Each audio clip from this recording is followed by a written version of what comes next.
Great, welcome back. So in this video we're going to talk about intent.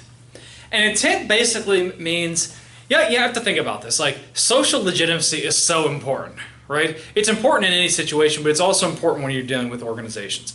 Because intent examines an organization's social legitimacy. Are they honorable, are they ethical, and did they intend to do the right thing, even if they didn't actually do the right thing? Okay? And I always think of intent. Let me give an example that has nothing to do with business.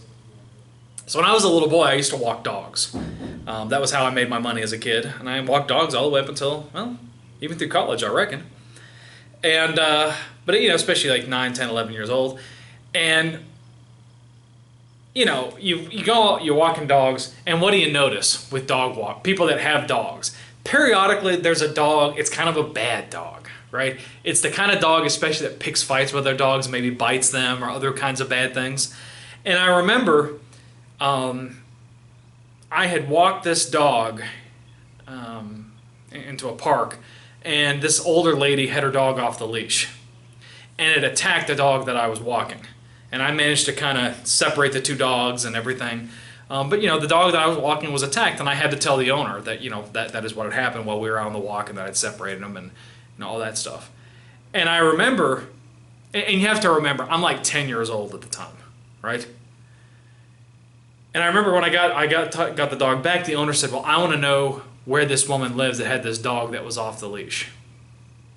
And so I knew where the woman lived, and so we left the dog that I was walking at home, and then we walked down the couple blocks, and I showed her, well, this is where the lady lives. And I was kind of scared. You have to remember, I'm 10, and maybe not even 10, maybe 9, I don't remember, but I was young. And I remember the owner of the dog that I had been walking just tore into this lady who had her dog off the leash.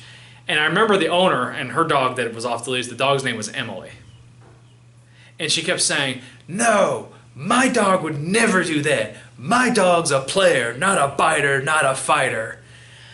Okay? That goes into the question of intent. Okay? She believed that her dog would never do something like that, even if her dog did do that, because her dog was a biter, not a fighter. Sorry, her dog was a player, not a biter, not a fighter. I remember how she did her head and stuff. It was kind of weird. So that's what I was trying to relay for you. But anyhow, that's not the point. It's all about intent. And there's an interesting quote from the article that I wanted to share with you. Page 148. It says, "A loss in the organization's social legitimacy occurs if the organization's membership is viewed as incompetent in fulfilling their mission, or when they have acted in a manner that exhibits little concern for their community by being irresponsible, dishonest, or having broken the law." So, in other words, if the stakeholders no longer believe this is an organization that is socially legitimate, then that particular organization can lose business, can go belly up, face negative financial and ethical and legal consequences, as did Jack in the Box. And in fact, that's exactly what Jack in the Box did.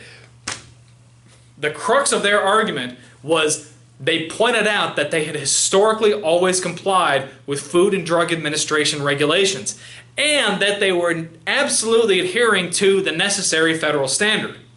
It was pointed out that they were adhering to the federal standard.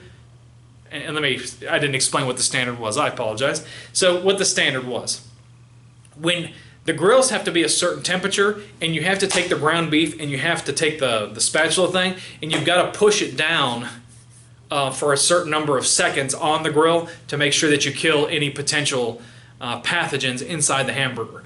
Jack in the Box did not have their grill hot enough to kill the germs inside. So they had met a federal standard, i.e. government, of the heat of the grill and how long they press it down, but they did not adhere to the Washington State level standard. And the Washington State standard was a hotter temperature for the grill. Now, why didn't they do this? Because it would cost extra money in terms of utilities, energy, etc. to have that higher grill temperature. So it's pointed out that you adhere to the federal standard, but you did not adhere to the higher state standard, and the CEO said that that higher state standard had never reached their office, and besides, they would never do anything like that, because after all, Emily is a player, not a biter or a fighter, right? So You've got to remember that. Yeah, and I think those are the main parts. So they were pointing out that they would never do something like that, right? And if it had been, they just basically tried to shift the blame, but by saying that they were an ethical, upstanding organization with a high degree of social responsibility. Great. Next video, we're going to talk about locus. Locus means where you assign root causes and you try to shift the blame. Hope you enjoyed this video. I'll see you in the next one.